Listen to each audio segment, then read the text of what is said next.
mas estão a ser destruídos por dentro. Last year saw more Army suicides than any year on record. Dia Our son was just one of thousands of veterans that this country has lost to suicide. após dia, Only to die here at home in their sleep. após dia, He then used a pistol to take his own life. há um inimigo oculto em ação It's gotta stop. e está a esconder-se mesmo à nossa frente. O inimigo mais perigoso é aquele de que nunca se suspeita.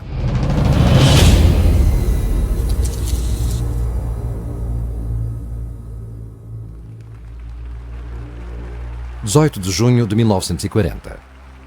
O psiquiatra e brigadeiro-general J.R. Rees abordou o plano estratégico para a psiquiatria na reunião anual do Conselho Nacional de Higiene Mental. We must aim to make it permeate every educational activity in our national life. Public life, politics, and industry should all of them be within our sphere of influence.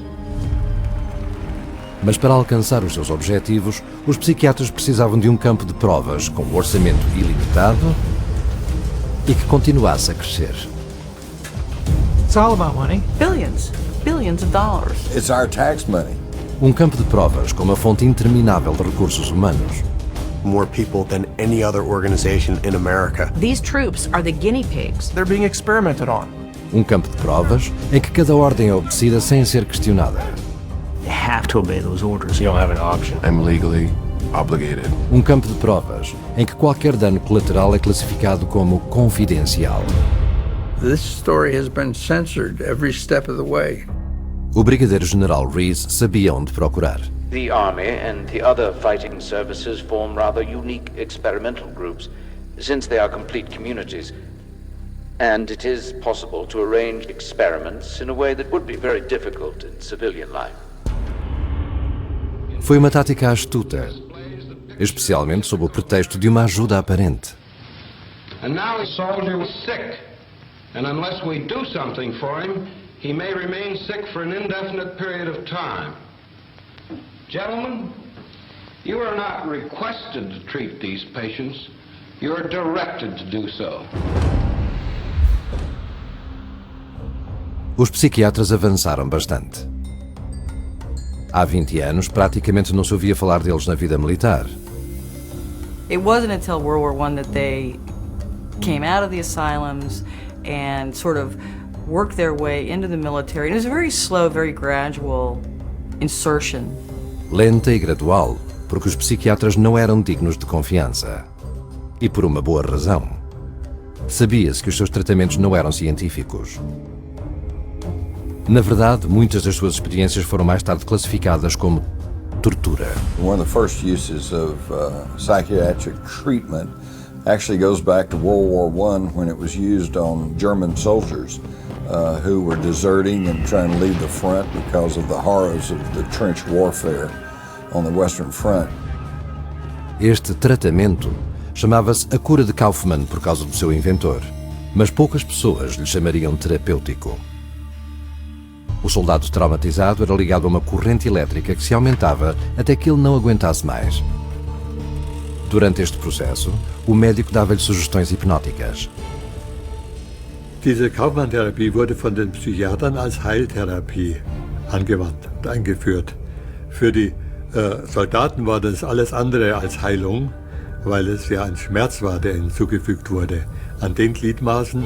Und so war wohl der wahre Grund, warum die Soldaten dann wieder an die Front gingen, nämlich, dass sie diese Schmerzen nicht mehr aushalten konnten und lieber sich in Kampfeinsatz wagten, als in der Klinik dauernd Schmerzen zu ertragen.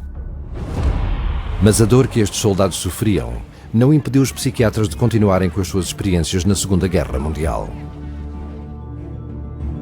Tal como as anteriores, estas experiências também não foram criadas para ajudar os seus pacientes a superar os traumas da guerra. Zum einen war man von Seiten der Wehrmedizin im Zweiten Weltkrieg bestrebt, den Patienten noch schneller, als dies im Ersten Weltkrieg gelungen war, wieder an die Front zurückzuschicken. Das war der erste und sozusagen das entscheidende Ziel, das die Kriegspsychiatrie im Zweiten Weltkrieg hatte. Em todo o mundo, a guerra era uma boa ocasião para os psiquiatras testarem tratamentos muito arriscados em soldados a quem não era permitida uma opinião. Davam choques elétricos a alguns, colocavam outros em coma profundo e enchiam ainda mais soldados com drogas psicoativas potentes. À medida que se infiltravam mais, começaram a participar ativamente no recrutamento, treino, disciplina e moral militares. Davam inclusive opiniões sobre a seleção de oficiais. Then Poole. Poole is an odd sort of man. In civilian life he was very badly adjusted. In the personal sense, that is, he just couldn't mix, couldn't make friends. Em 1943, a psiquiatria penetrou tanto no exército dos Estados Unidos que o psiquiatra principal gabou-se de que psychiatry now has a place in every step of the Navy man's career, from his induction to his eventual separation from the service. It is because of the military that psychiatrists, they became important. You know, they're wearing a uniform now, and they've got the epaulets, and, you know, they've got some power because of the military. The military gave them that. O psiquiatra militar-chefe dos Estados Unidos, brigadeiro-general William Menninger, até escreveu um manual que listava todos os problemas mentais que ele pensou que os soldados poderiam ter. Mas não havia nenhum exame de sangue, nenhum raio-x, nada observável ao microscópio. Só opiniões. Provas científicas? Não, senhor. Mas isso só ajudou a psiquiatria. No final, o Manual do Exército de Menninger forneceu uma fachada de legitimidade, algo que poderiam usar para diagnosticar e tratar ainda mais membros do serviço militar. O Manual do Exército tinha um uso tão amplo que se tornou a base para a Bíblia da psiquiatria. O Manual de Diagnóstico e Estatística das Perturbações Mentais, o DSM. Graças à influência de pessoas como Menninger, na Segunda Guerra Mundial, os militares por todo o mundo acreditaram nas pretensões dos psiquiatras de que eles eram os peritos em saúde mental. E por isso os psiquiatras obtiveram carta branca para testar drogas em muito mais soldados. The drugs of choice are the barbiturates. You will note that in combat exhaustion, massive doses of these drugs are needed in therapy. During the Second World War, both Americans and Germans experimented with stimulants because everybody thought, well, this is great, you know, it helps you focus, it keeps you awake. Uma destas drogas era o Pervitin, que foi dado aos soldados alemães para diminuir as inibições e aumentar a agressividade. Man kann sagen, dass dieser Feldzug durchaus Pervitin getränkt war, was die Wehrmachtssoldaten betrifft. Die Wehrmachtssoldaten waren für ihre Gegner unfassbar fit, sie waren unfassbar wach, sie hielten sehr, sehr lange durch, sie waren furchtlos, sie waren aggressiv und wirkten vor allem auf die Gegner wie aufgezogen. Et il a fallu à peu près 18 mois pour que les accidents apparaissent en nombre considérable, c'est-à-dire des jeunes soldats qui brutalement se conduisaient comme des bêtes féroces, tiraient sur tout ce qui bougeait, sur les civils et sur leurs propres compatriotes. Et les accidents, les imprudences au pilotage d'avions, au pilotage de chars ont été telles que l'armée allemande a interdit l'utilisation de ces drogues à partir du milieu de l'année 42 ou 43. Et l'armée anglaise a vécu la même expérience. Os japoneses também utilizavam estimulantes. Estes davam coragem imediata aos seus combatentes, mas com um preço.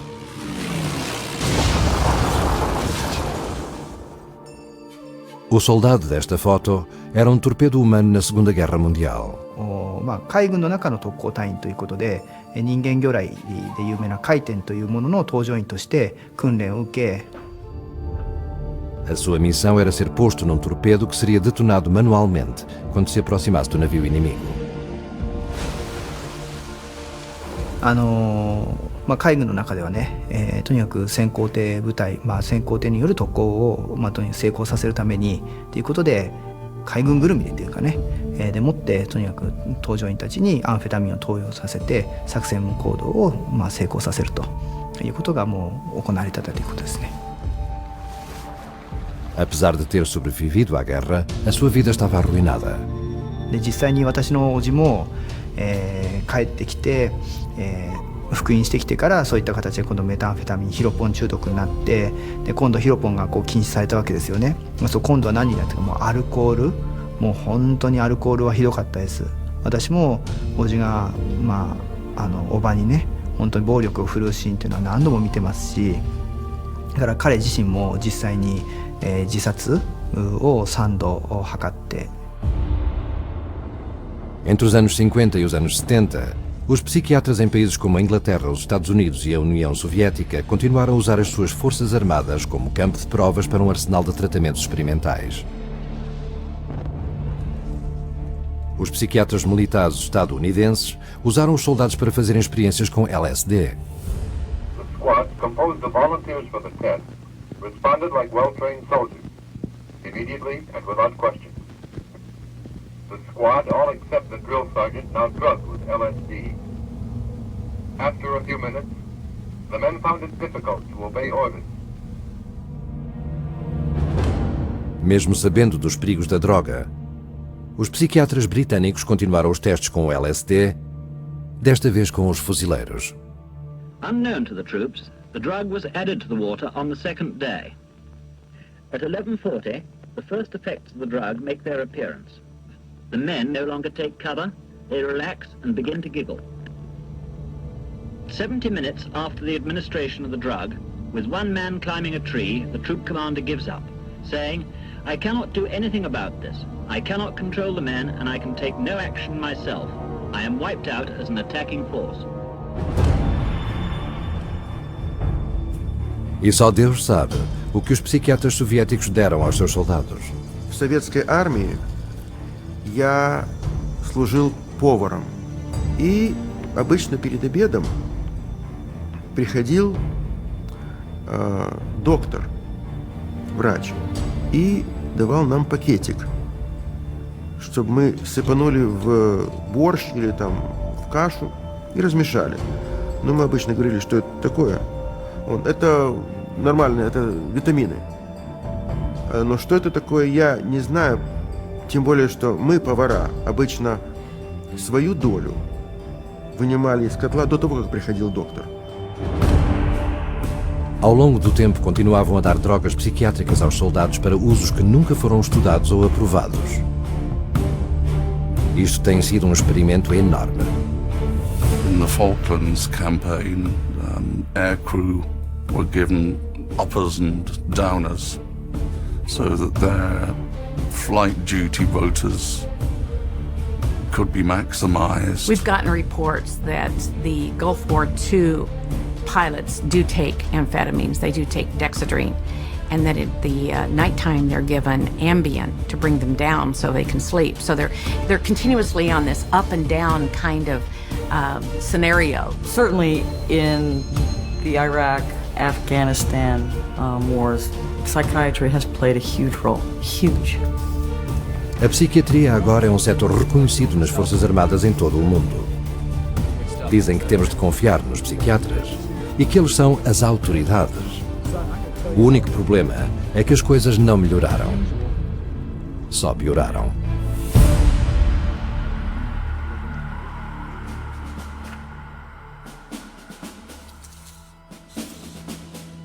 I spent almost 26 years on active duty in the Marine Corps. I retired with the grade of Brigadier General. I was an Army captain in the aviation branch. I was a Staff Sergeant E5 in the United States Air Force. I was in the United States Marine Corps from 2007 to 2011. Florida Army National Guard. 31st Engineering Battalion. I was in aviation and military intelligence. Battlefield intelligence analyst. I was a U.S. Navy fighter pilot. Combat medic with an LPN license. So my nomenclature would be a 68 Whiskey Mike 6. I got out as a sergeant, non-commissioned officer, this past March. I didn't see the emergence of psychiatry in the Army up until I suffered my own injury. And then it was like, it was a flood. It was a flood of doctors and it was a flood of meds. O soldado de hoje sofre o mesmo stress que o soldado do passado. Horas longas de trabalho, missões duras, períodos prolongados longe dos entes queridos. E quando os problemas mentais e emocionais ocorrem, não há dúvida de que estes são reais. Mas hoje em dia, nas Forças Armadas, onde quer que os soldados procurem ajuda, eles frequentemente vão parar às mãos de um psiquiatra. You can go to a chaplain, and a chaplain is just somebody that you can talk to. But I think part of the issue is that a chaplain is kind of obligated to route you straight to a psychiatrist if you mention any keywords, you know? Like, yeah, I have been stressed out or something like that. If you tell a therapist you're depressed, they're going to send you to a psychiatrist. It's going to happen. It's just how it works. So they'll make a real quick decision on you have a problem or what the problem might be within just minutes. So 10 minutes, maybe 15 minutes, if you're lucky, 45 minutes in the office. A prática padrão para um psiquiatra é, primeiro, diagnosticá-lo com um transtorno mental. Ele poderá dizer-lhe que tem um desequilíbrio químico no cérebro, mesmo que não tenha feito exames para o provar. E nunca o fará, porque não existem exames. De facto, não existem exames para praticamente nenhuma das centenas de doenças mentais listadas no Manual Diagnóstico da Psiquiatria.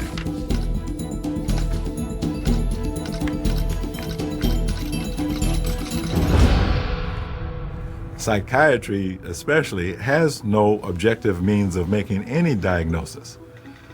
In general medicine, at least you have x-rays and blood tests to go on, and so that's the big dilemma faced by psychiatry. They have zero ability to diagnose, so they have zero ability to treat. No physical abnormality has ever been found. So there is no physical abnormality to demonstrate by an MRI, a CT, an EEG. It's another fraud, pure and simple. It's another fraud. Portanto, os psiquiatras diagnosticam-no com doenças cerebrais, coisas físicas que estão mal com o seu cérebro, que eles não têm como provar que existem.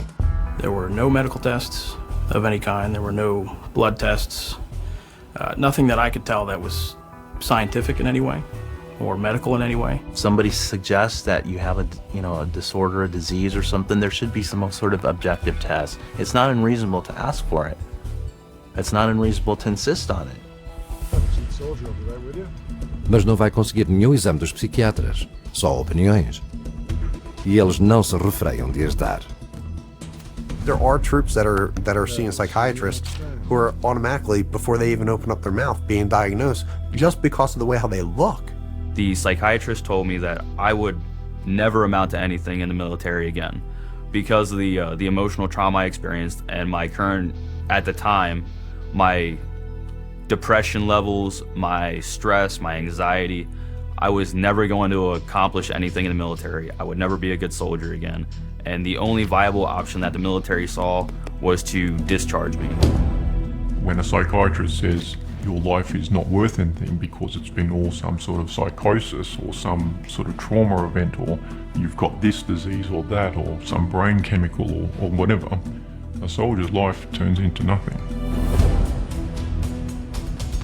Todos os anos, milhares de homens e mulheres de farda são diagnosticados com uma doença mental, às vezes até com 2 ou 3 doenças. Isto saiu tanto fora de controlo que o Pentágono agora gasta $2 mil milhões por ano só em saúde mental.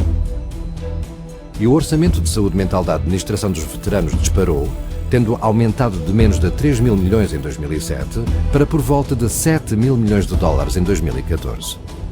Isso é muito dinheiro gasto com uma profissão que não pode encontrar provas para as suas doenças mentais no microscópio. Se bem que isso não importa para os psiquiatras. O diagnóstico é só o primeiro passo, na verdade é uma desculpa, para o colocar a si sob tratamentos perigosos.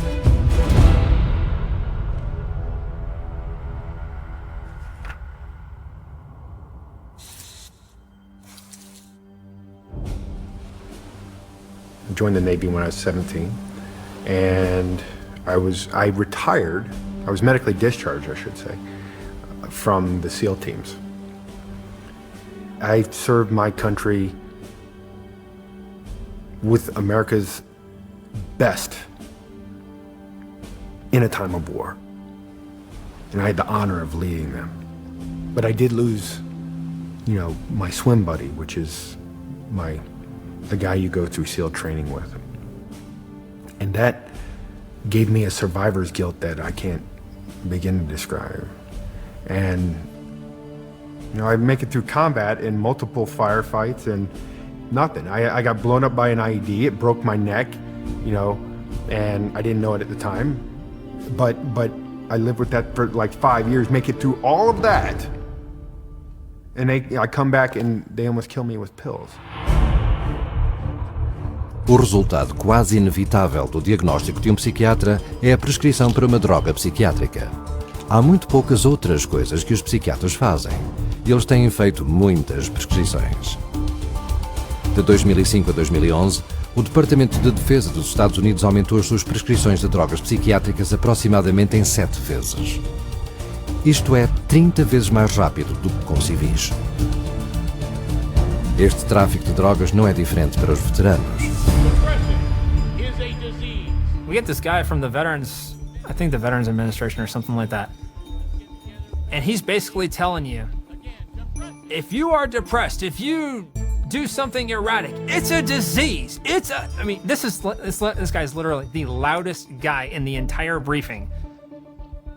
Very just in your face about it. And he's just basically saying, if you're doing anything other than what you normally do, you have a disease and you need to be put on the system, you need drugs. We can control it with medication. And then right after that, they're going to get prescribed whatever drug the psychiatrist seems fit rather than just being able to talk to somebody. No therapy, no lifestyle change. It's a straight line of how they educate these doctors in pharmacology, a symptom to a drug. Os psiquiatras não fazem ideia do que as suas drogas fazem ao corpo humano. Mas quando chega a hora de passá-las, eles nem se importam. My older brother got out of the Marine Corps, like I said, about a year ago. And when he went to the VA hospital to make his disability claim and talked to him, he told him that he had trouble sleeping. And he didn't tell me what they gave him, but he basically said they gave him a big bag of happy pills. So I came home on R&R from Iraq and got severely depressed. And they went and told me to go see Don-based psychologist, which then they prescribed me meds. He basically told me what was wrong with me and prescribed me with Zoloft, and that was pretty much it. I've been on Ambien, Seroquel, Paxil. That was one of the big ones. A very dangerous drug that I just think is very harmful, called Abilify. It kind of puts whatever meds you're on steroids. Wellbutrin, Zoloft, modafinil, methylphenidate, trazodone, Prazosin, and Ambien. Starts out with Dexedrine, Vibrid, Dalmane, Citalopram, Thorazine, Citalopram, Prozac, and effects are at the same time. Stelazine, Zoloft, Compazine, Seroquel, Cogentin, Abilify, Nodular, Wellbutrin, IV-Amitol, Depakote, Artane, Xanax, Haloperidol or Haldol, Klonopin, Diazepam, Adderall, and Librium. 5 milligrams to 300. 300 milligrams. 1,200 milligrams of lithium a day. Most individuals who would be given these drugs have no clue what the drug is, really, or what it can do to the mind, really. They just don't know. So it's a blind date, and and sometimes it turns out to be kind of an ugly one. A imposição do consumo de drogas aos militares atingiu um nível extremamente alto, especialmente nos Estados Unidos. No total, nos últimos 10 anos, o governo dos Estados Unidos gastou mais do que 4,5 mil milhões de dólares só para medicar soldados e veteranos. Na verdade, em 2011, o Pentágono gastou mais com comprimidos, injeções e vacinas do que em helicópteros Black Hawk, tanques Abrams, aviões cargueiros Hércules C-130 e mísseis Patriot juntos. the use of both psychiatry and psychotropic drugs has just ballooned in the U.S. military. Every soldier that I've talked to, every time they seen a psychiatrist, they would prescribe them some kind of psychotropic drug right off the bat. I would say 60 to 70% of the soldiers we saw in our center were on medication. Let me give you an example. I was on a committee, a scholarship committee for veterans at a college, and they invited the VA psychiatrist to come in to give a talk about post-traumatic stress disorder. But at the very end, I raised my hand, I said, how many of your veterans that you see do you medicate?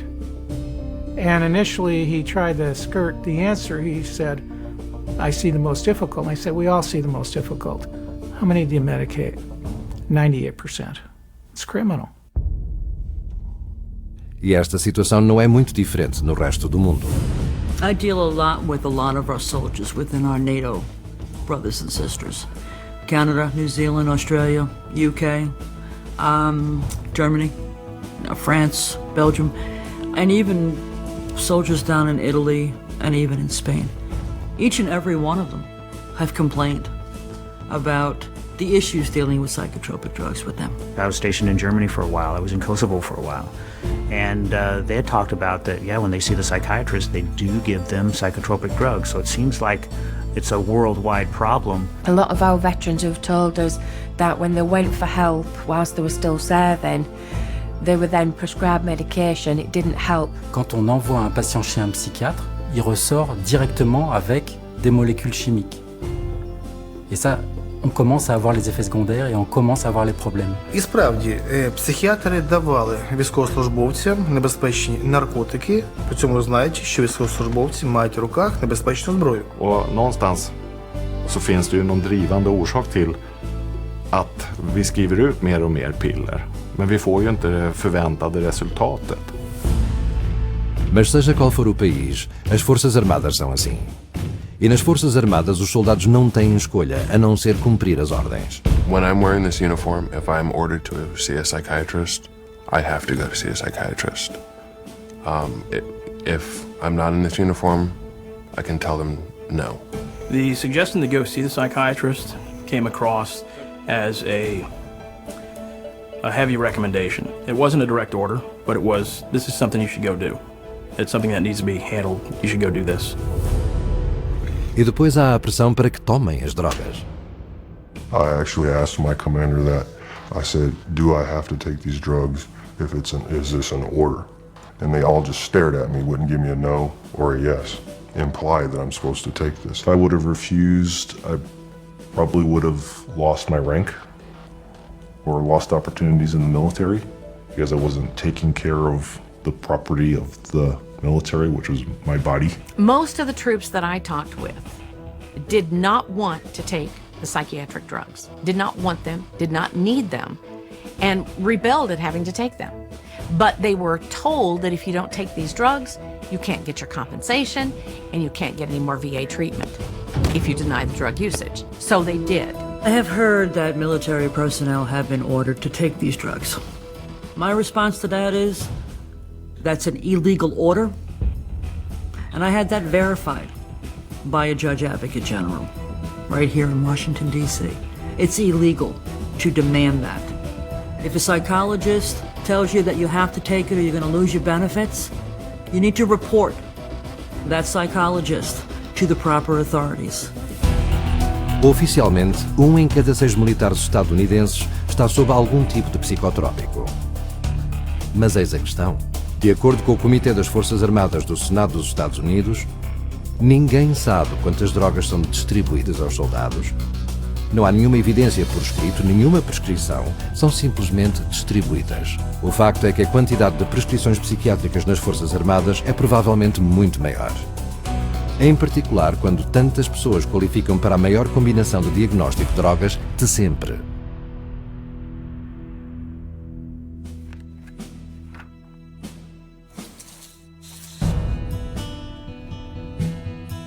I was in the Army, and when I got out, I was corporal.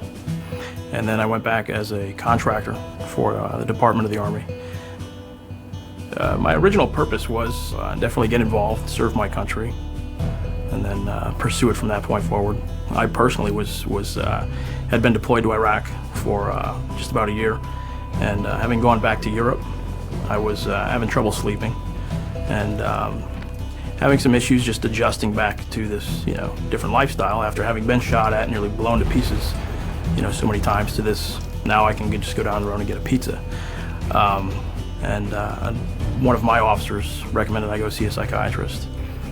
Within 10 minutes it was, so you're probably bipolar, most likely ADD, and PTSD.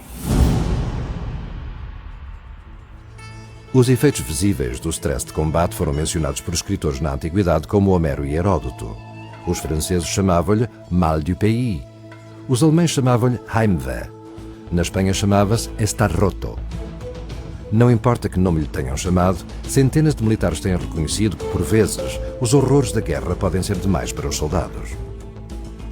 Antes isso era considerado como uma reação nervosa, era o que se esperava do combate. Mas os psiquiatras hoje em dia rotulam-no de disfunção cerebral, o que apareceu em 1980 como transtorno de stress pós-traumático, TEPT. This war isn't any different than any other than guys coming back with shell shock, battle fatigue or combat fatigue, and now they're calling it post-traumatic stress disorder. It's been around forever. E tal como com os outros transtornos, este não foi descoberto por testes científicos. Os psiquiatras fizeram lobby e elegeram-no por votos para o Manual de Diagnóstico e Estatística. Foi literalmente escolhido por votos. Hoje em dia é o diagnóstico mais popular da psiquiatria militar e tem sido propagado rapidamente no mundo civil. The goal is to combat post-traumatic stress disorder, or PTSD. Helping veterans with PTSD. Soldiers' post-traumatic stress disorder. I was diagnosed with PTSD. PTSD. How many times do you hear PTSD in the media now?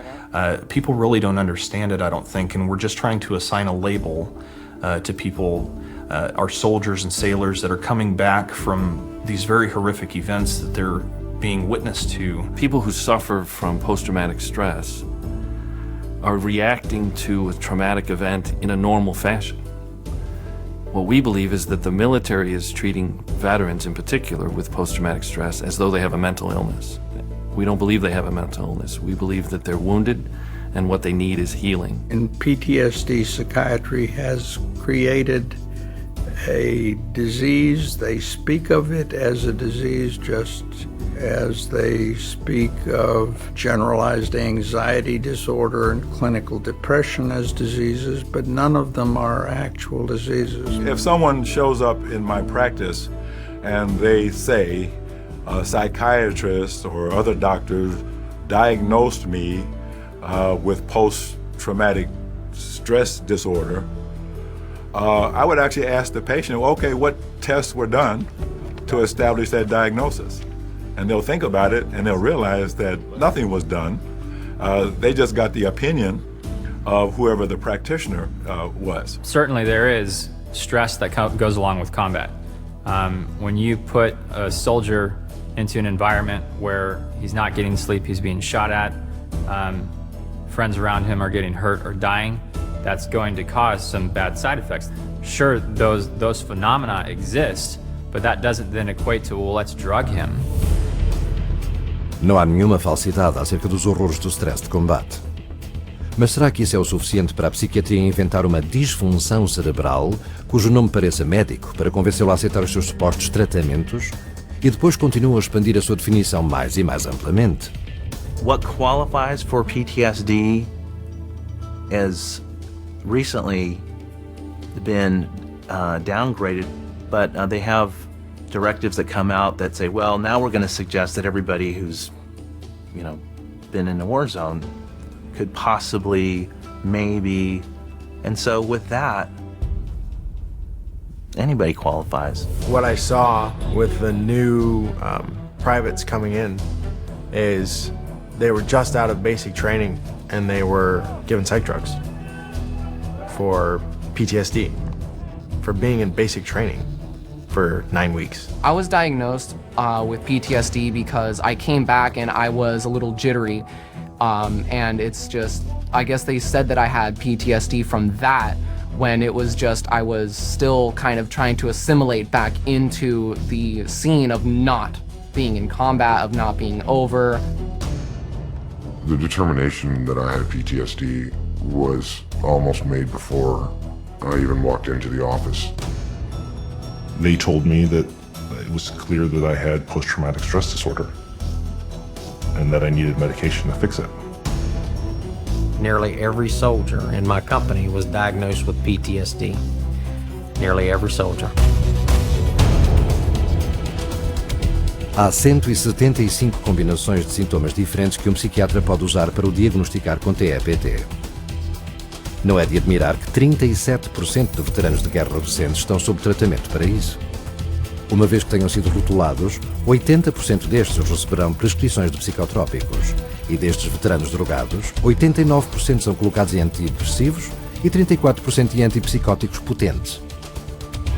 Mesmo depois do psiquiatra mais proeminente de TEPT ter feito um estudo admitindo que os antipsicóticos não funcionam.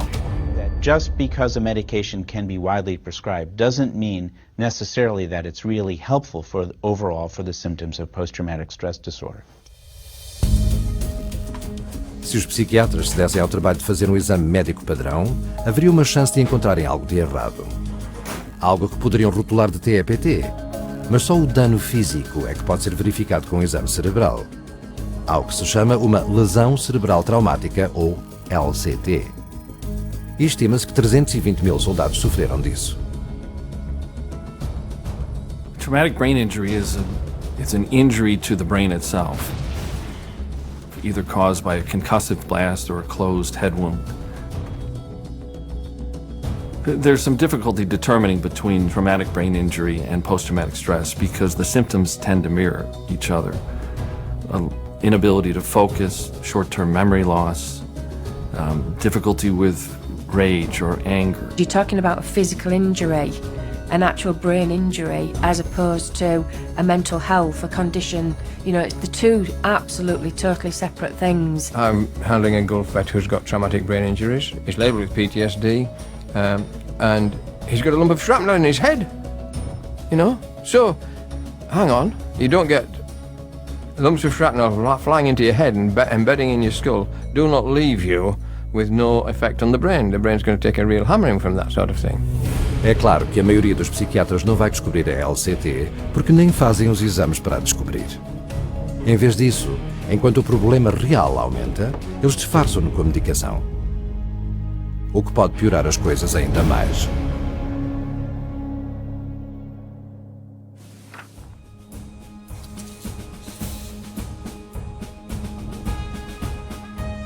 I think my main goal why I joined the military was, the first thing is to get money for college. And then all my friends were going in and they were having a blast with it, and I just really wanted to do something with my life and not just stay here in a small town and not do anything. I served in 2 branches of the military. I served in the Marine Corps and also the Army, and got out as a specialist also at 84. When I was in the Marine Corps, I never went and saw a psychologist, but when I was in the Army, they told me I had to go see one. At that point, he diagnosed me with PTSD and prescribed me Prozac and Wellbutrin in Iraq, still carrying a weapon, still in the combat zone. The psychologist said that my anxiety and depression, everything, like stuff like that, should actually go away.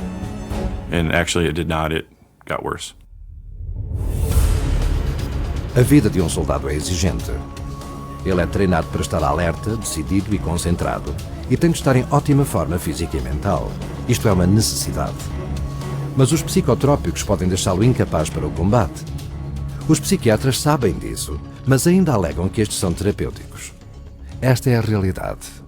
All psychiatric meds are mind-altering drugs.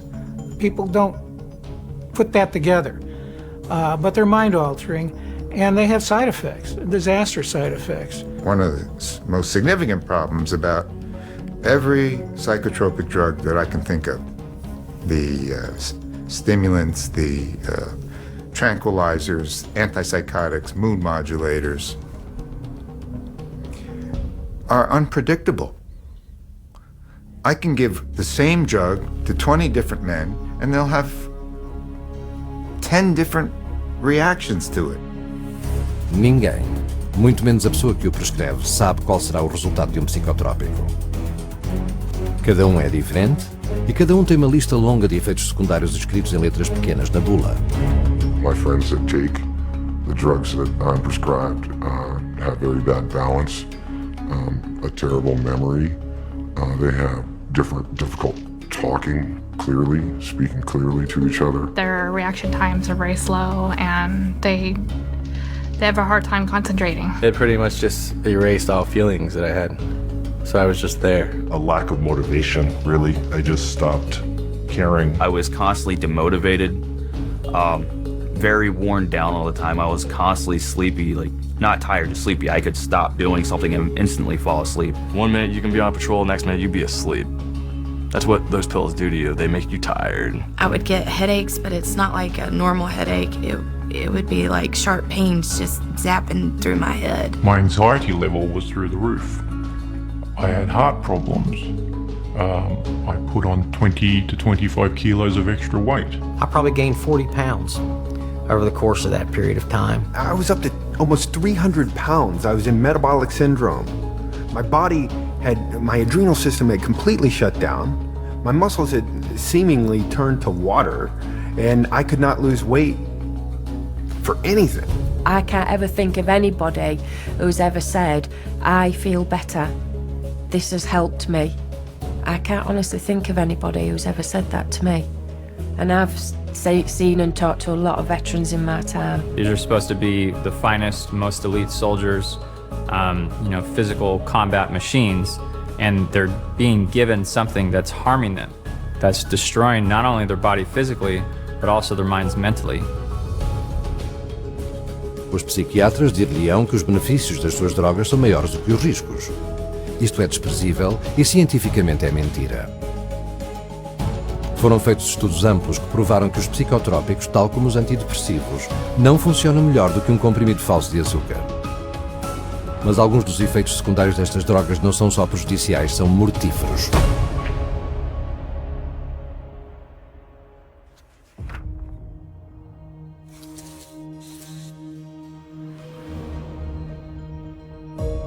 Além de todos os efeitos terríveis que pode experimentar com os psicotrópicos, está o facto mais estranho de todos. Eles não curam nada. Então o que é que eles fazem? Alteram o seu comportamento, acabando com os seus sentimentos. Isto não só impede que a pessoa aplique o seu discernimento, mas deixa-a incapaz de perceber o mundo à sua volta. Até há um nome para isto: despersonalização. I've had patients who've been given very large doses of psychoactive drugs over a period of about a year and basically destroyed their sense of self. They don't care almost about anything. You could go up to someone and start yelling at them, and if they're on the large enough cocktail, they won't do anything. They become almost drones. So they're literally lobotomizing our soldiers with these drugs. I'm sorry. I'm just being very direct and honest with my experience of over 200 injured warriors.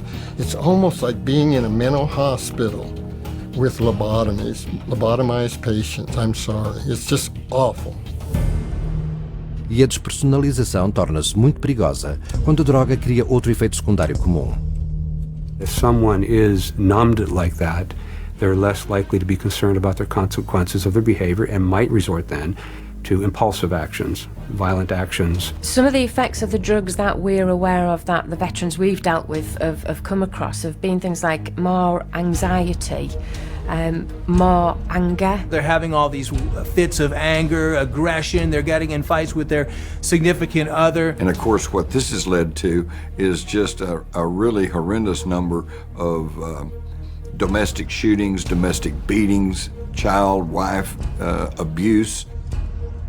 Os números mostram que isso é verdade. Desde 2006, crimes de violação e abuso domésticos nas Forças Armadas aumentaram mais de 30%. e o abuso infantil subiu para 43, enquanto a quantidade de drogas psiquiátricas dada às nossas tropas está mais alta do que nunca. E depois há os casos em que o soldado que está sob influência de drogas psiquiátricas perde tudo. This one particular morning, the soldier was in our unit, and most of the soldiers in our unit are on some type of medication. And she was waiting for the soldier. And when she walked in, he was locking and loading his weapon. And she asked him, "What are you doing?" And he looked at her, he said, "I don't know." And she said, "You were locking and loading," which means he's putting his ammo in his weapon. And she asked him, then she said, "What were you gonna do?" He said, "I don't know if I was just gonna shoot myself or shoot up everybody in this building, and then myself." And we were there. 11 de maio de 2009. O sargento John Russell abre fogo numa clínica de stress de combate do exército em Bagdá. Ele matou 2 oficiais e 3 milicianos. No dia anterior, o seu psiquiatra tinha-lhe prescrito antidepressivos. 11 de março de 2012. Numa vila remota do Afeganistão, o furriel Robert Bales assassinou 16 pessoas. 9 delas eram crianças. Antes do seu tiroteio, Bales tinha cheirado o psicotrópico Valium e tomado álcool. 16 de setembro de 2013. Aaron Alexis, veterano da Marinha, leva uma caçadeira ao estaleiro da Marinha onde mata 12 pessoas a sangue frio. De acordo com os relatórios, Alexis estava sob prescrição do antidepressivo Trazodona. He talked about it. He said he went to the VA and they would give him some medicine. Estes são apenas alguns exemplos de entre muitos que estiveram nas mãos de profissionais da saúde mental um pouco antes de cometerem estes atos horrendos de violência. O primeiro cabo David Lawrence, que matou um comandante talibã na sua cela de prisão enquanto estava sob a influência de Zoloft e Trazodona. Terence Tyler, um ex-membro da Marinha que atirou em 2 colegas e depois suicidou-se no supermercado em Nova Jersey. Ele recebeu o diagnóstico de depressão maior e estava a tomar Prozac. E Eddie Ray Routh, que matou um SEAL da Marinha condecorado. Ele tinha acabado de sair de um hospital psiquiátrico 4 dias antes, onde tinha tratado a TEPT. Drugs and weapons do not mix. Okay, it's a recipe for disaster all by itself. They're seeing things different. Their mind has been altered. The brain has been altered. Their judgment and reasoning is not what it would have been without these medications. It's the mind that makes the decision of when to shoot and what to shoot. It's the mind. If you alter the mind and you imbalance the mind, which is what psychiatric drugs do, you change the results of who or what gets shot on the battlefield or at home after the battle is over. As drogas psiquiátricas não causam violência apenas entre os soldados. Elas instigam pessoas de todos os estilos de vida a cometer tiroteios em massa nos nossos lares, locais de trabalho e escolas. Depois há a questão do que eles poderão fazer a si próprios.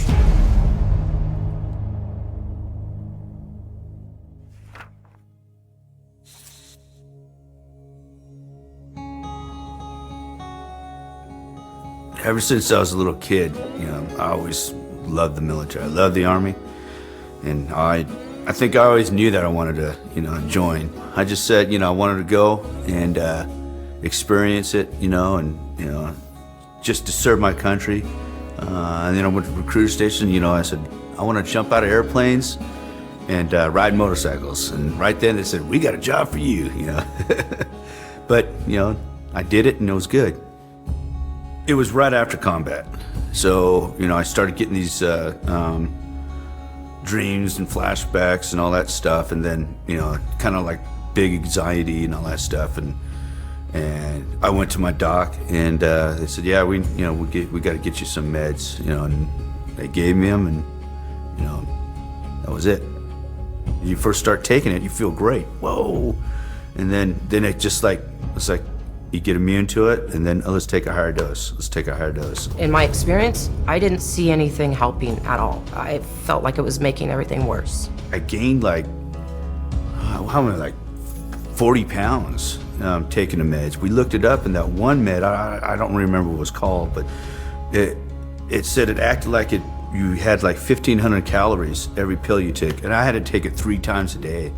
If he missed a dose, then the whole family would know, the whole house would be kind of on edge because you couldn't talk to him. He would snap. You take your meds and you can just start feeling it going down, and then you're just like, bam, and you're a zombie, you know?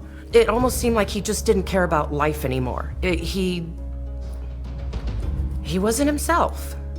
My body was breaking down, and my wife, she's all into herbs, and she's saying this isn't right. And then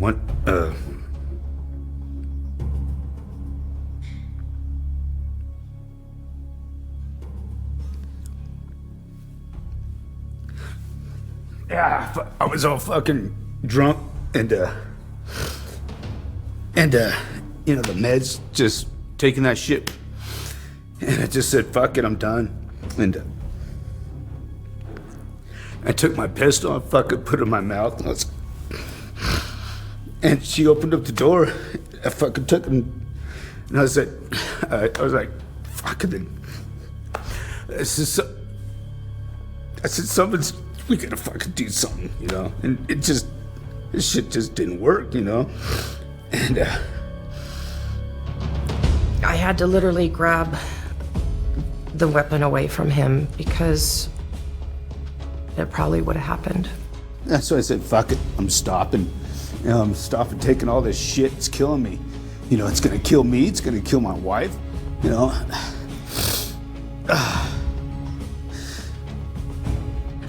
That was the straw that broke the camel's back. It wasn't working, and something had to be done. I didn't want to lose my husband. I didn't want him to kill himself, and I didn't want to be killed as well in the process. I knew I wasn't me. You know, it was the drug that was doing it, and I knew I had to change or I'd be dead, and that's why I changed it.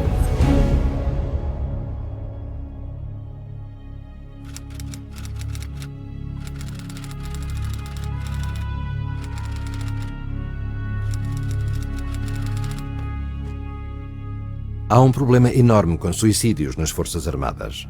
Desde 2002, a taxa de suicídios nas fileiras dos Estados Unidos quase dobrou. The suicide rate has really been going out the roof here lately with our military members, both while they're still in and once they return back to the States. I would move from base to base to base, and I'd be on different missions at different times. And one minute I'm on a base and I'm having lunch, and I'm being asked, hey, did you hear about those 3 guys, those 3 soldiers who committed suicide? It was a black eye on Fort Bliss. Soldiers were dying left and right. Preventable deaths, we're talking suicides, we're talking about these soldiers getting in their cars going, or motorcycles going 150 miles an hour and, you know, hitting a median, family violence. It really spiraled out of control. Com tudo isto a acontecer, os psiquiatras continuam a distribuir drogas psiquiátricas em grande quantidade. Drogas que são conhecidas por aumentar pensamentos violentos e suicidas. My psychiatrist at the time had issued me a recommended gabapentin, and I took one, and I think within 30 minutes I had thoughts of suicide. They started me on a really low dose to build it in my system. But even the low dose, I was still feeling side effects of suicide, depression, anxiety. I did notice that there was a lot of times that I thought, you know, that it would just be better to be dead than to keep living like that. And I look back on it now, and I do realize that it was the meds. Sim, poderá haver razões para o suicídio nas Forças Armadas que não se devem a drogas psiquiátricas. Mas seria estúpido ignorar a influência das drogas. Perguntem às tropas que estão em serviço. I was military police, actively working as a police officer on the military installation. And in 1 week, I went to about 8 or 9 suicide attempts where the person either overdosed or, you know, said that he was going to kill himself, something like that. And 1 for 1, every single person was on psychiatric drugs. Because of my role as a criminal investigator, I didn't witness the soldiers while they were taking psychiatric drugs. All I got to see was after the suicide or after the death, and then the reports come out. We'd get called pretty often to investigate. We would have an autopsy performed and would include a toxicological exam, which would determine any drugs in the system, and usually there was some type of drug. A lot of them were taking some sort of medication for depression or anxiety. There were a lot of suicides happening in the military, overseas in theater and back in the States. De 2009 a 2012, morreram mais soldados por suicídio do que em acidentes de trânsito, doenças cardíacas, cancro e homicídio. O secretário da Defesa dos Estados Unidos chamou a isso epidemia. Sim, isto é um problema. Algumas pessoas alegam que isto é devido ao stress de guerra, mas 85% dos militares suicidas nunca viram um combate. E 52% nunca foram mobilizados. Entretanto, a competência dos psiquiatras militares nunca é questionada. E isto resulta em tentativas de suicídio como esta. My son joined the Army. He wanted to make a career and become something. He was still sweet and more normal when he came back from Iraq, even though he had, nervousness in crowds and PTSD. He was not different in personality as far as, to that degree like what we saw later on the drugs. And so when Michael said, hey, I'm having anxiety issues, I said, you need to go tell them. Well, and that's what really began his journey. That was the worst step, in my opinion, that we could have ever done. It started off with 1 drug and went to 2. With each successive symptom that he got a new drug. And we noticed that he started to go down in personality. It wasn't our son anymore. It was, anger, slurred speech. It was surreal because the person I was talking to wasn't even my son. He was unsure of himself. He didn't have any will to do anything. At one point, he had stopped brushing his teeth, drinking water, eating, because he didn't care. He didn't even know that he was that way. And I researched and discovered that our soldiers were being medicated and that they were committing suicide from it. So I printed all my research out and I handed it to my husband. And I said to my husband, tell me what you think of all this research. And he came back to me and said, if my calculations are correct, there's a pattern here that matches our son's behavior. And if my calculations are correct, he's just about ready to commit suicide. I was in the dollar store and he called me and said, I don't want to upset you, but I want you to know Michael's okay, but he tried to kill himself. And he put 2 IVs in his arms and he bled out in the bathtub and he was drawing in his blood on the walls. He didn't even know he was committing suicide. So his cognizance, his reason, was already usurped by these pills. They take away who you are. And he wasn't the same. We had the hospital check him and they found at least 9 drugs in his system. And they're just the ones they tested for. They were giving my son drugs that had black box warnings, said, if you're under 25 and you're taking this pill, your risk of suicide is going up 50%. Risk of suicide. But they were still giving him the pills. What he went through was so horrific it's hard for him to talk about, but he allows us to speak because he wants to save his comrades. He wants to save others who are going through the same thing, who are being drugged with lethal cocktails. Me speaking as Michael, knowing the things that he has said to others, he would say, stay away from the pills. It's a dead end. Os psiquiatras alegam que as suas drogas salvam vidas, mas raramente discutem o risco de suicídio. Por que não o fazem? Por causa das advertências para as pessoas de 18 a 24 anos? Esse é o âmbito de idade de quase metade dos soldados dos Estados Unidos que se mobilizaram. Contudo, o uso de drogas psiquiátricas nas Forças Armadas dos Estados Unidos aumentou para 76% desde 2001. Isso inclui antidepressivos que os psiquiatras distribuem aos soldados para prevenir o suicídio. There's no evidence that drugging stops suicide. The reason I'm saying this is because it is alleged that if somebody is suicidal, you should medicate them. Except there's no evidence that medicating somebody who's suicidal is going to prevent suicide. There's substantial evidence that many drugs actually promote suicide. And last year, within the DoD, there were 349 suicides among military personnel. That's almost one a day, literally one a day. Há mais suicídios do que mortes em combate. E as Forças Armadas estão muito preocupadas. In fact, in 2009, Fort Campbell, Kentucky was actually closed down by the base commander for a time because they were having just an inordinate number of suicides. Suicides on Fort Campbell have to stop now. The last I heard, the VA was getting close to 450 calls a day to their suicide hotline, which they set up years ago to handle the amount of veterans that have suicidal thoughts on a daily basis. 450 calls a day. É problema que tem ecoado pelos corredores do governo. One of the biggest concerns I have about the military is the inordinate number of suicides that have taken place among active duty and those who've left the military. 3 years ago, I got Congress to hold hearings to examine the relationship between suicide and increased use of medications, and there was a direct parallel. The amount of suicides were increasing proportionate to the amount of medications being introduced. So, do antidepressants cause suicide? Of course they do. So, don't blame the soldiers. Don't blame the military as a whole.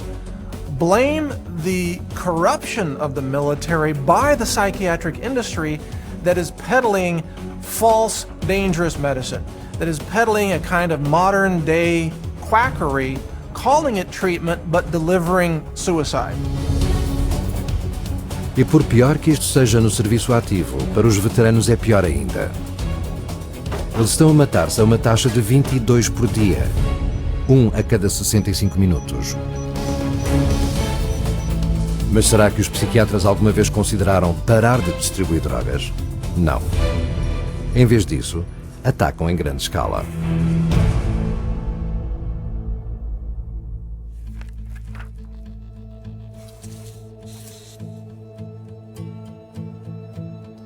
I was a very highly functioning non-commissioned officer. I was a platoon sergeant at the time.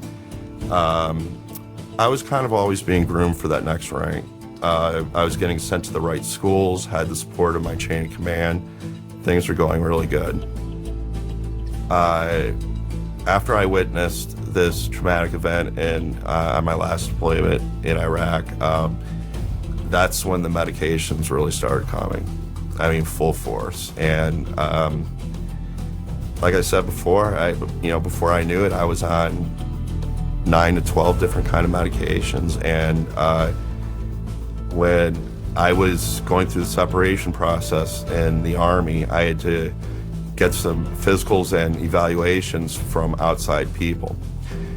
These professionals would see my records come up on the screen and the amount of medications that I was put on throughout my time in the Army, but especially the last couple of years, and they would literally gasp.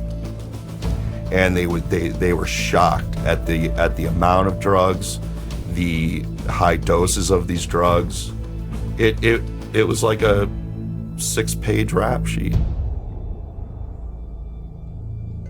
Com tantas reações diferentes que as drogas psiquiátricas podem ter no seu corpo, como é que os psiquiatras podem diminuir os efeitos secundários de uma droga que acabaram de lhe dar? Eles não o tiram da droga. Eles aumentam a dosagem, o que pode causar mais efeitos secundários. Ou adicionam outra droga que causará ainda mais efeitos. Depois outra e mais outra. It was clear right away that they really had no idea what anything that they were giving me was really going to do. They said, this drug may not work. You may need a different one. This one may need a higher dose. This one may need a lower dose. There was friends of mine that I saw had 2, 3, 4 pills that they had to take daily. You'd find soldiers that are on dozens of medications. And when I say, 7 to 9 drugs at one point, I'd say that was very average. I've heard as high as 14. I know of some troops, personally, who were given up to 20 different drugs. It's kind of depressing if you look at the number of medications that I've been on. It's very thick. It makes up a large portion of my medical file with the Veterans Administration. And a lot of people were on not only psychiatric drugs, but drugs for their injuries. And the combination made them different. They weren't the same people. They're mixing amphetamines with painkillers and antidepressants and sleeping pills. I mean, even to the unlearned, that sounds insane. Esta prática é tão comum que até lhe deram um nome: polifarmácia. E aqui está um pequeno facto que é conhecido. Muitas destas drogas nunca foram testadas em nenhum tipo de combinação. Ou seja, aqueles que tomam estas drogas são cobaias. The danger escalates with every increase in dose and every increase in the number of medications. I have watched my clients who have been prescribed psychotropic drugs, sometimes a cocktail, often a cocktail, sometimes a single drug, and they are grievously changed. If they were experiencing an adverse effect, how would they know which drug it was? Was it the antipsychotic? Who knows? Was it the antidepressant? Was it a combination? These guys don't know. All they know is they're supposed to take these because their doctor said they'll be better.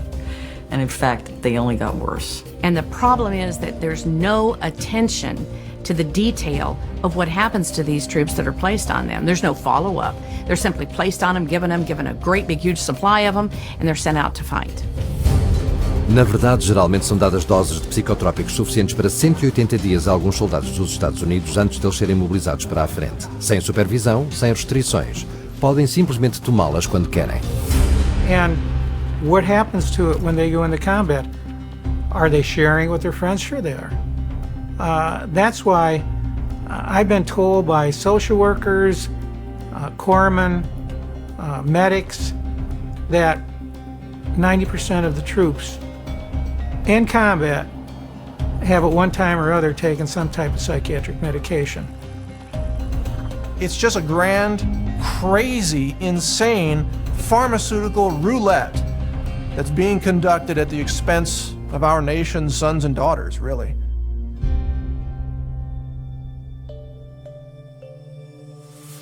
My husband never did drugs, nothing, never did anything. And I dated him 5 years before I married him.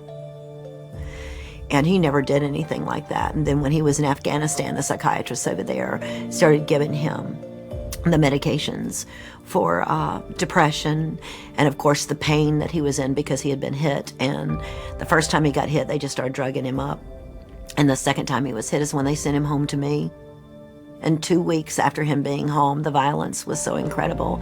I told him that we needed counseling or we just needed to get a divorce because I couldn't live in the abuse that I had just gone through because my husband never treated me that way. Needless to say, at that point, I didn't realize that these drugs were affecting him.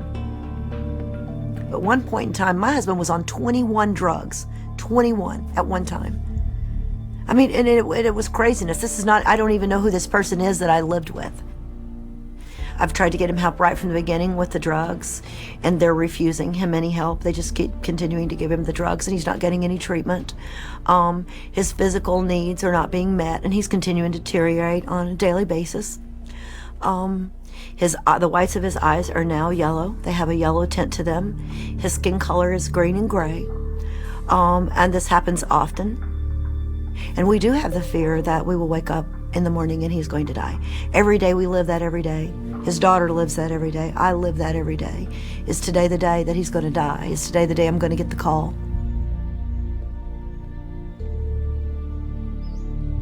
They need to give me my husband's life back, is what they need to do. They need to take him off the drugs so that he can think. He can't think. He doesn't know. A realidade terrível é que uma vez nestas drogas é um inferno para a pessoa sair delas. Algumas pessoas ficam viciadas em tão pouco tempo quanto 2 semanas. Now we have soldiers coming back from the battlefield and they're addicted to psychotropic medications and they have a detox reaction back in civilian life and they begin to exhibit the side effects for which they were being pre-medicated. So they become depressed, they become suicidal. Not only is it dangerous to be on these drugs, it's also very dangerous to come off of them. In fact, in many cases, the suicides happen immediately after someone stops taking an antidepressant drug. So if you do that, make sure you do it in a way where you have medical supervision and you have a support system in place so you can get off of those drugs safely. Tentar sair dos psicotrópicos por si mesmo, especialmente de maneira abrupta, é muito perigoso por causa dos efeitos terríveis que poderá experimentar. I'm having anxiety, I'm perspiring, I just don't know what to do. Os psiquiatras dir-lhe-ão que isto é o regresso da sua doença mental e que precisa de continuar a tomar a medicação. Isso não é verdade. Isto é a abstinência, como qualquer outra droga de rua. The doctor did not tell me if I did come straight off of these that there would be a worse effect. I didn't know that. So when I did come off it, I fell harder. These are actually addictive drugs, you know, and I didn't know how to act without them. The withdrawal process is rough. And one of the things that I experienced is all these emotions, all these feelings, all these trauma, all this sadness that wasn't being dealt with, wasn't being cared for. It was just being medicated. When I got off all those drugs, it was like a floodgate. Even though you come off those pills, there's a period of time for, I think, a long, long time that stuff is coming out of your system. You know, and sometimes you think that life would be better if you were dead.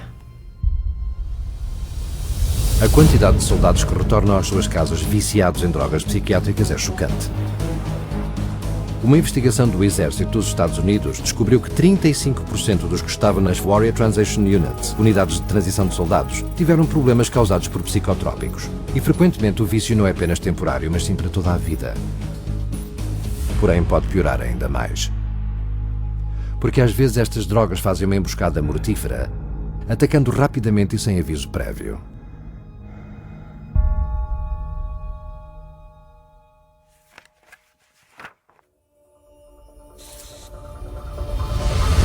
Gunnery Sergeant Chris Bacchus survived the assault on Baghdad, a deployment to Afghanistan, and a second tour in Iraq. What specifically killed your brother? He died because he mixed narcotic drugs. Whenever he had an issue with them, they would increase either the dosage or the potency of the individual pill. A bomb couldn't kill this Marine, but a bottle did. Chris Bacchus tinha 2 antidepressivos, 2 opiáceos e o ansiolítico Ativan no corpo. Foram encontradas na cena um total de 27 prescrições diferentes. A maioria delas tinha sido prescrita recentemente. A autópsia revelou que foi a interação das drogas que o matou. Uma coisa que qualquer médico que se preze poderia ter previsto. O caso de Chris Bacchus acabou por não ser diferente de outras centenas de casos. Apenas a 720 km dali, Stan e Shirley White celebravam o retorno do seu filho de 23 anos, o cabo Andrew White, a salvo da zona de combate. Mal sabiam eles o que ocorreria quando ele foi pedir ajuda a um hospital veterano local, apenas para ser diagnosticado e depois drogado. Andrew's behavior really started to deteriorate. We saw more and more withdrawal. We saw anger issues. At one point, he slept for 2 or 3 days at a time. The psychiatrist, their solution to his deteriorating condition was to increase his medications or to change the medications. No dia 12 de fevereiro de 2008, o Cabo White morreu enquanto dormia. Nem se mexeu. Simplesmente faleceu. The coroner's report said it was a intoxication of these drugs. Did not mention, but his heart stopped beating. Andrew, being 23, being very healthy, not having any major issues, you shouldn't die in bed. Ele era um de 4 veteranos nos seus 20 anos que foram encontrados mortos na cama em West Virginia dentro de um período de poucos meses. Foi necessária uma investigação profunda por um neurologista de San Diego para encontrar o porquê. I tried to understand how they could have died, what the mode, the mechanism of death could have been. And these dead in an undisturbed bed were cardiac. Suddenly the heart stops for some reason. Rastreando cada pista, ele descobriu que cada um tinha recebido o diagnóstico de TEPT e que todos eles estavam a tomar o mesmo coquetel de drogas psiquiátricas. Came across literature on the antipsychotics, and they said that the antipsychotics have a particular danger. They can stop the heart suddenly. And here these veterans, all 3, were on a combination of drugs which can cause or lead to sudden cardiac death. Might this not be the tip of an iceberg? Might there be others? And to make a long story short, that list grew to 250, 300, and today it is 351 probable cardiac deaths. The risk of sudden cardiac death makes those drugs truly unfit for human consumption, and yet they're being used like jelly beans in the military. Yeah, we're watching me here, Devil Dog. Outra morte cardíaca foi a do cabo de 21 anos, Chad Oligschlager. Are you getting that? It's machine gun fire. We don't know where it's coming from. But no worries. We have our sandbag structures. Carry on. Chad was hilarious. You know, super smart. Super smart. He was a lot of fun. You know, he played sports, you know, all of that. Like any normal kid was, outdoors all the time. He was willing to make friends and talk to everybody. So that's kind of, you know, what caught my eye in the beginning as well. So he was just fun to be around. This Native American has no comment. Well, he told me the reason why he wanted to join the military was that if he went, then maybe his children wouldn't have to go. He really felt like it was his duty as a citizen to participate. When he came back, we realized he was different. He had asked his commander that, you know, he wanted to seek counseling. He needed some help because he was having problems dealing with what he had done over there and what he saw on that first tour. All right, the reason I'm down here and not up there is because as soon as the IED went off, we were talking about a possible trigger man. We don't know where they are because we never know where they are. Just all kind of saw like, okay, they're gonna give you some medication. You're gonna, you know, see a psychiatrist for a little bit, talk it out, things will get better. We were so naive. When he was on the drugs, he seemed like he was just doped up all the time. He was disoriented. It literally turned him into a walking zombie. I mean, after he would take that, and you know, and he was real adamant about making sure he took his medication on time. It just felt like the medication made him forget what he was doing, made him forget some things that had happened in the past. We'd be talking about stories and he wouldn't believe what I was telling him. And he'd take Seroquel and then 10 minutes later be going back to his his pill boss said, well, I got to take my medication. I was like, you just took it. He wasn't in control, I felt like, in the end. He just really didn't know what he was doing. He wasn't going to work when he was supposed to. He said he would just sleep in his room. We're gonna pause for a second due to malfunctions and technical difficulties. I got the knock on the door at 11 o'clock at night. But when I heard the knock on the door, I knew what it was. They had found Chad. And my thought was, okay, great, where is he? Where's his little shit? You know, I hadn't heard from him. And he said that he was at the barracks. I said, okay, is something wrong? Can I go see him? And he said that they found him in his room, that he was dead on the floor. They didn't know how long he'd been there, that he was already gone, and I couldn't see him. I couldn't even get on base. All I could think of was that he was alone in that room by himself, that he was supposed to be safe. It was harder for us because we always expected, if he's in the military, he's in the Marines, we kind of expected that if he were to die, he was going to die when he was out on deployment. You know, he was going to die, you know, killed in action, something. We didn't expect him to come home and die. I had a doctor at Texas A&M University read the autopsy and then said that the levels of the meds in there were not excessive. They were in line with what was prescribed. Nothing was out of range of dosage, but they looked at it and they said, how come he's taking, 7 of them? It's a lot. And the doctor looked right at me and said, they killed him. I blame the psychiatrists and I blame the doctors for prescribing those pills. Those are the ones that never checked up on him and let him walk out with all the other pills. Didn't take any of the pills away, just kept giving him more pills. And they're the ones. Good morning, and hoorah. Os psiquiatras dizem que estas mortes são por overdoses acidentais, mas encaremos os factos. Isto está à margem de ser homicídio negligente. E conforme os nossos soldados sucumbem a níveis letais de coquetéis prescritos, um atrás do outro, há que pensar se os psiquiatras sequer se preocupam em descobrir o porquê.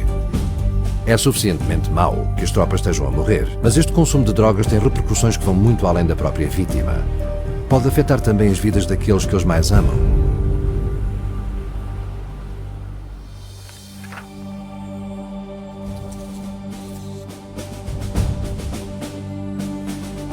I was with the 101st Airborne Division.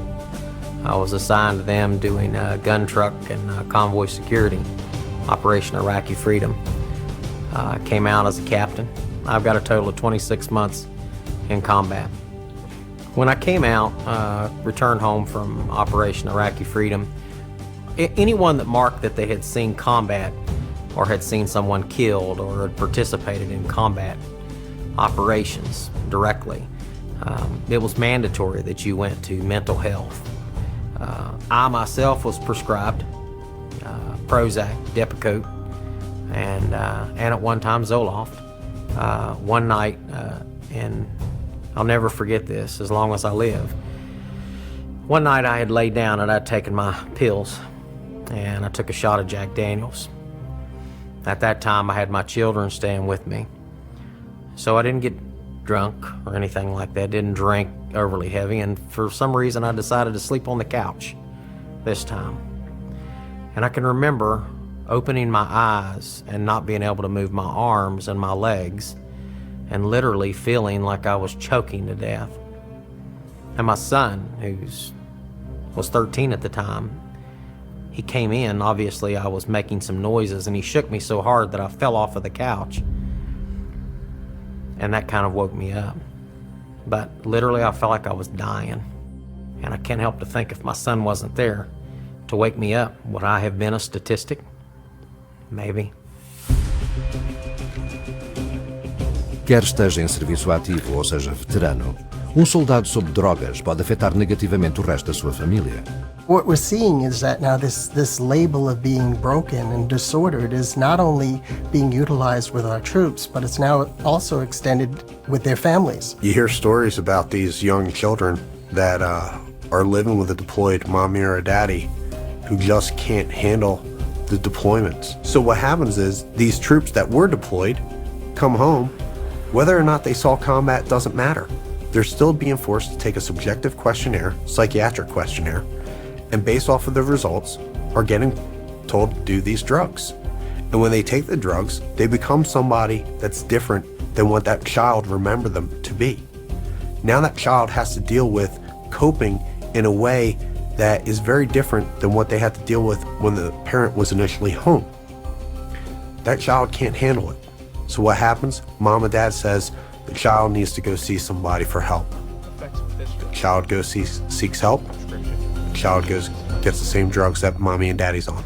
Instead of dealing with the problem the right way, it's a lot easier to give a kid a pill, which ultimately destroys that young mind and ultimately erases somebody from society when that child commits suicide.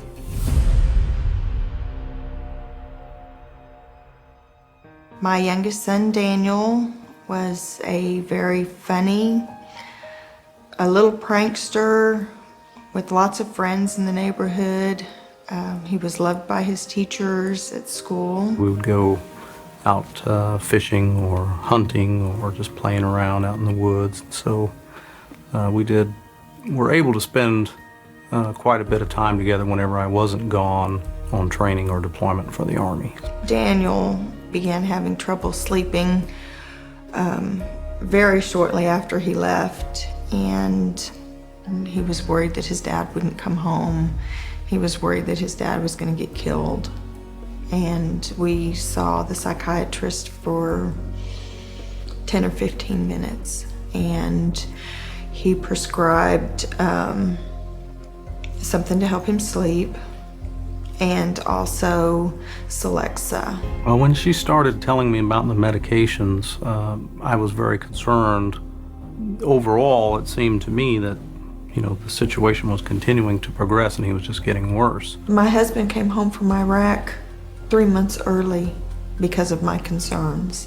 I was very concerned at the personality change to becoming much more withdrawn and sad and depressed. He was having some bizarre behavior. He began cutting himself at school, and he began having hallucinations. Well, he never had any of those behaviors before being put on the drugs. We were all here at the house. He was out of our sight for 10 or 15 minutes, and he had snuck in and went and he'd gone into his room, and I sent James to go find Daniel to help me in the yard, and he did. What was your emergency? We need an ambulance. What's going on? My little brother hung himself. Okay. What's his name? Daniel Radens. My mom is performing CPR right now. Okay, let me transfer you. Don't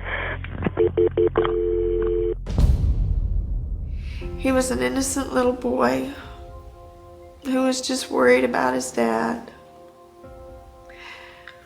who prayed every night that his dad would be safe, and that his dad would come home, and that angels would protect him.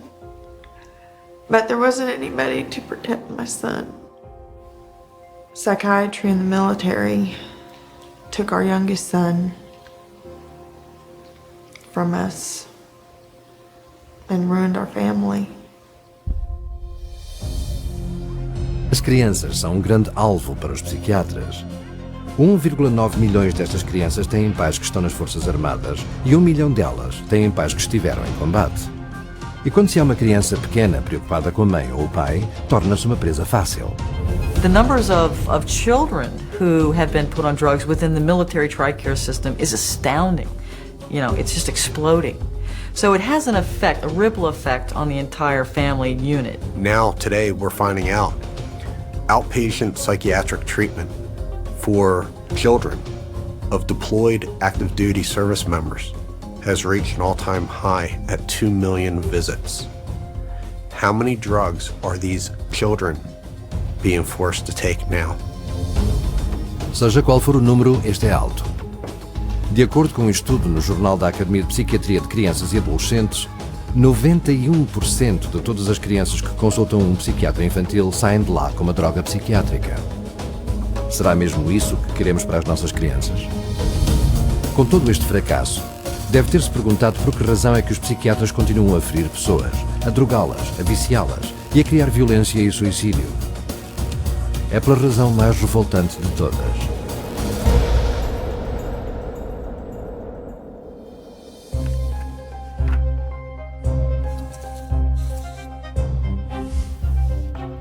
Os psiquiatras dizem que os transtornos como o TEPT não podem ser curados. Além disso, eles alegam que estes precisam de ser administrados com drogas para o resto da sua vida. É uma medicina má, mas muito boa para a conta bancária. Once you label somebody and you start medicating them, over the life of that person, it's going to cost the government about $1.5 million to provide these medications and treatment. There's a lot of money to be made here. There's a lot of money to be made by the companies that are producing these drugs. Profit is the only conceivable motive for all of these psychiatric drugs in the military. Taxpayers are footing the bill for this travesty of medicine. These psychiatric drugs that promote suicides, you're paying for them. Então por que é que os psiquiatras distribuem drogas em tais níveis recorde? Porque é mais fácil drogar as pessoas do que realmente ajudá-las. E por causa desta explosão da distribuição de drogas psiquiátricas, a psiquiatria desenvolveu uma relação muito próxima com as companhias farmacêuticas. E eles falam disso abertamente.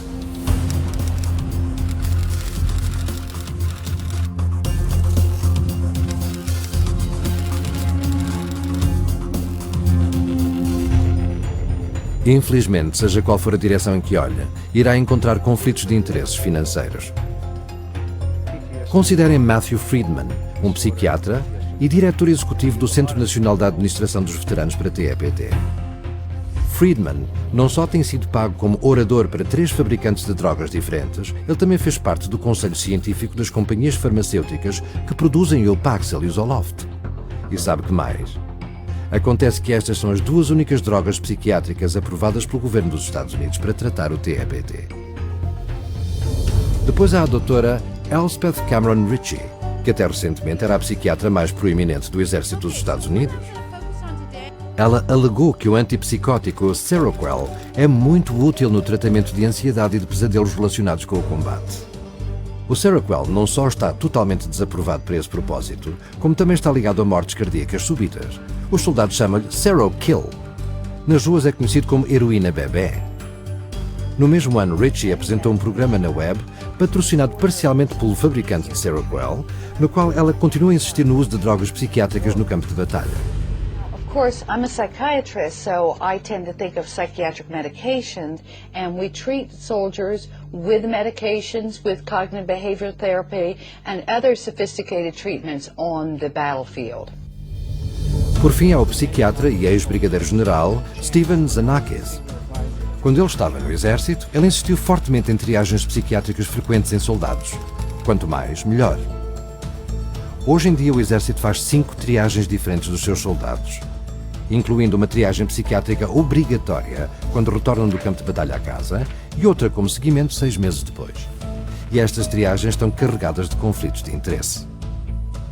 O desenvolvimento de um questionário recomendado por um cirurgião-geral do Exército foi financiado pela Pfizer, a fabricante do antidepressivo Zoloft.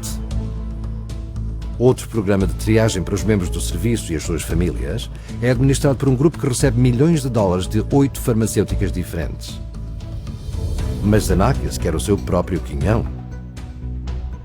Ele planeia fazer milhões como CEO de uma corporação a vender dispositivos para exames cerebrais que ele planeia usar para diagnosticar o TEPT. O resultado é que com a psiquiatria é tudo por dinheiro. Certamente não é para ajudar. E no entanto, sem reformar este sistema ineficaz e destroçado, O Departamento de Assuntos dos Veteranos dos Estados Unidos contratou recentemente mais 1.600 funcionários só para resolver os problemas que a própria profissão piorou. If all we're doing when we get more mental health professionals is more of the same thing, but then it's a fool's errand. E para o soldado que se juntou ao serviço e serviu com honra, tudo se resume a uma palavra: traição. One of the things I have the benefit of really is getting thousands of emails a week, whether it's from veterans or other people suffering from pharmaceutical damage. It's specifically veterans these days. We see an increase. We see people calling out and saying they feel betrayed. They are very proud to serve, fight for their countries, protect, the people back home, their loved ones. And I think all they ask for is to come home and be treated fairly, given answers and looked after. And they're not looked after, they're told, it's all in your head, it's mental, take the tablets, it'll cure, go away, and that's it. And I think that is betrayal. For a word to use for those people is an understatement. It's the deepest betrayal of a human being to kill them while claiming you're treating them, to call it medicine and deliver death. E isso é tão desnecessário. Porque há esperança. E esta não envolve tratamento psiquiátrico.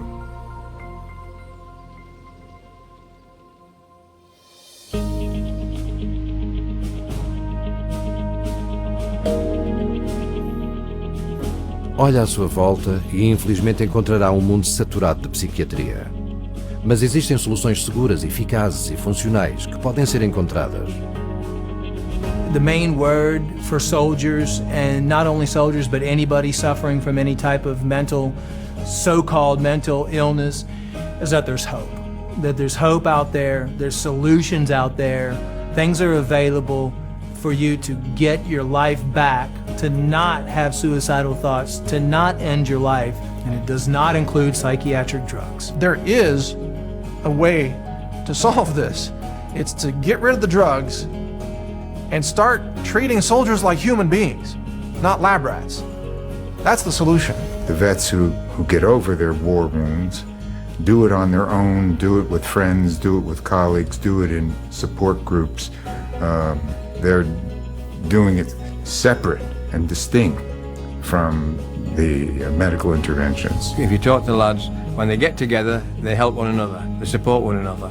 They are aware of fellow feeling, fellow understanding. Psychiatrists, by having the opportunity to disrupt that process by using drugs, can often disrupt it rather than support it. A soldier does need help. He needs care and love and friendship and, whatever else is going to make him feel better personally, but he does not need psychotropic drugs. Tratamento médico autêntico pode começar com um exame físico, feito por doutor competente, para verificar quaisquer lesões ou doenças subjacentes que poderão ser a causa da angústia emocional.